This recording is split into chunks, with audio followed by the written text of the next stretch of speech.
Hey nerds, this is just out the seat, just saw straight out of Compton. And man, throughout the movie, I kept thinking of all the stuff I wanted to say in this video about it. I mean, it's just so dense, there's so much to say. I guess I'll start off with saying I really, really enjoyed it, right? But I think that given the precedent that this movie sets, well, maybe it doesn't set so much of a precedent in terms of the type of movie it is. It's a movie about a music group coming together. I mean, honestly, I think there's a lot of similarities between a movie like this and say Jersey Boys. But for the Black community, it's very, very special, and that it shows the reality of life in the ghetto in a way that's just a little bit different than other films, say even like Boys in the Hood, which gets name dropped a bunch in this movie. I think that the interesting thing in this movie is there's action scenes, not like most based on true story movies. A car chase, lots and lots of guns. And although there might be what's the word I'm looking for? There might be the urge to say, oh, a lot of this was exaggeration. For most people who lived in places like Compton, I mean, hell, I'm from Chicago. I can tell you for a fact that honestly, even if everything in the movie didn't happen in terms of like, oh, this person pulled a gun out on this person, honestly, it's not like it couldn't have happened. And I think it's going to be very interesting for anyone seeing the movie who's not used to the reality of things like this. And I think our world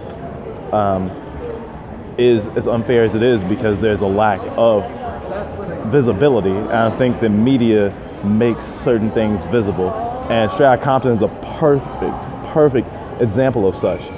And I wonder what a person seeing it and never having been to any dilapidated communities would think of it all in terms of the spectacle, because I mean, it's really scary to be in those situations, I can tell you firsthand.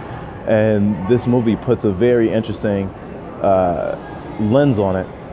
And I think that the stereotype of Black people being very angry isn't so much from anything having to do with anyone's personality and more of the situation. I mean, in the movie, at one point, in terms of reacting to fuck the police, the FBI tells NWA, hey, that song is vulgar and it's going to make people hate the police and it's going to spur violence and riots. And they're like, hey, don't perform it, at this particular show, like cops tell them to their face. And I remember there being something akin to, and I'm probably paraphrasing, how can you treat people like this and expect them not to revolt? Actually, that probably happened during the biggest police harassment scene in the movie, which actually like really, really made me uncomfortable. Like, I've been harassed by police, and I tried to escape that lifestyle, or the lifestyle that you kind of have to skate around if you're not in it when you live in such an environment, because you're gonna know people, family, friends, what have you, they're involved in that lifestyle, and it's because of survival. I actually connect the most with Eazy-E in this movie. He starts out selling drugs, and the group kind of comes together around him, and he kind of becomes the leader, and a lot of it goes to his head, and he is a good person. He's even a smart person, but he lets impulses go to his head, and he lets kind of the place that shaped him define his actions. I think to a degree, most of NWA, if not all of NWA, do the same thing. And and it can't be helped. There's this certain anger, and you see it, and it's like, hey, how can you do that? Like, this isn't, so and so, and it's like you saying that it's not where I come from, and I'm not acting the right way, only makes me angrier, and justly angry at that. Instead of talking about the politics, I'll talk about the movie a little bit more, right? So there's a lot of one-shots in this film, and I love it. Very, very enthused camera work. Anytime you're in the studio, you really feel the whole space, and you really feel the energy of everyone in it. When we're listening to music and we're cutting between certain people listening to the music, reacting to it, and the person recording it, it's like there's a conversation. It's like they're talking. And it's easy for movies like this to do these things. I mean, they kind of lend themselves to the kind of audio and camera work fusion that allows you to feel the music more. And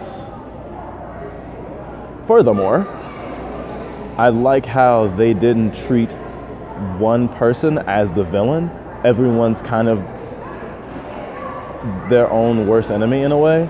A lot of the characters care, even the ones that seem to be the most antagonistic, and all of them fuck up. Eazy fucks up, Suge Knight fucks up, Jerry, the manager, fucks up. And as much as I myself, like watching the movie, would want to be like, oh man, like you're a dick for doing that, right? You can't deny human nature, and there are redeemable qualities for most of the characters, and the final scenes are really, really on point. Like they grab you from an emotional low and kind of like push you up and out. And I think this movie is really inspiring. I mean, talking about your art and your craft was really important for this movie.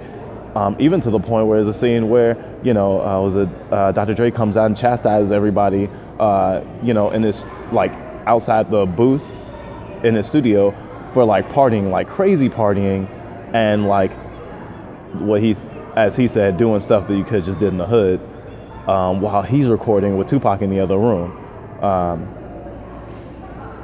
Art is work, and if you're an artist, it's work. It's not all fun. I think that part of the movie is also well communicated too. I think this can inspire anyone, no matter where you come from. And I think that's part of the point of the movie. I think that's part of the point of NWA's music, is that you can say what you want to say, and that what you have to say matters. Anyone who tries to shut you up, and anyone who is afraid of what you have to say, is someone who shouldn't be ignored, someone you should be cautious about, but someone you can't let dictate what you do. And a lot of the things that NWA does in this movie are risky as hell, but at the end of the day, when you're angry and you feel like the world is kicking you in the nuts repeatedly, all you have is your voice sometimes. And then if your voice gets you a lot of money and able to get, fast cars, women, and more drugs, then obviously there's going to be the urge to lose yourself. And I think in terms of movies about famous people and the dark things they do, I think this actually has a more realistic approach than I expected. And in terms of as far as true stories go, anything can be biased, right? Movies are biased as hell, even documentaries.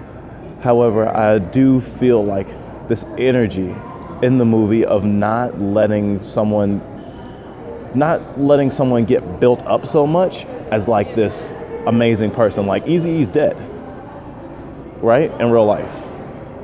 But they don't paint him as a saint in this movie. And I really love that. I really, really love that.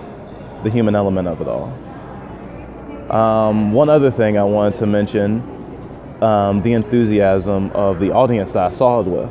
And another stereotype about black people when they go to the movies is that they will be like, oh, don't go through that door, and they'll be all loud and da-da-da-da. And there was a call and response with the movie and the audience, like the movie was an MC, right?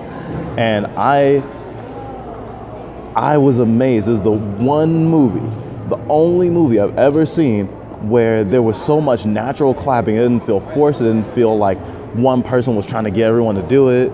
Like, everyone was genuinely moved more than once, not just at the end, but in terms of big moments too. And I've had that happen before, but I haven't had it happen in like, what, the first 10 minutes, and then like an hour in, and then a little bit after that, and then one more time, and then at the end, everyone was really feeling the movie. And it's amazing. Almost want to look at it as like the hip hop Avengers. Honestly, they even did like these cool moments with cameos. They had someone play Tupac in the booth for a little bit. Yeah, I mentioned that before. And they also had like 2, maybe 3 scenes with Snoop Dogg, now Snoop Lion, which was cool. And the enthusiasm that a person would get from a Marvel movie, I feel like you would get from straight out Compton, especially with song drops, and like sometimes I'll have the beat and it's kind of like that moment where it's like, oh, this is when they found their sound, or this is when, you know, this song was created, this is when it comes together. And for someone who, you know, is a huge fan, it's really gonna make you fangasm, I promise. So see the movie, do yourself a favor. No matter if you like hip-hop music or not, I think it's a story worth telling. And I think the visibility of the things that happen in the ghetto, police brutality, becoming famous and being an artist and still struggling in life and not being happy, I think those things make the movie a must-see by themselves, honestly. So this is probably my longest just at the seat so far, but it's a really important one. So, nerds, I'll see you later, and stay inspired.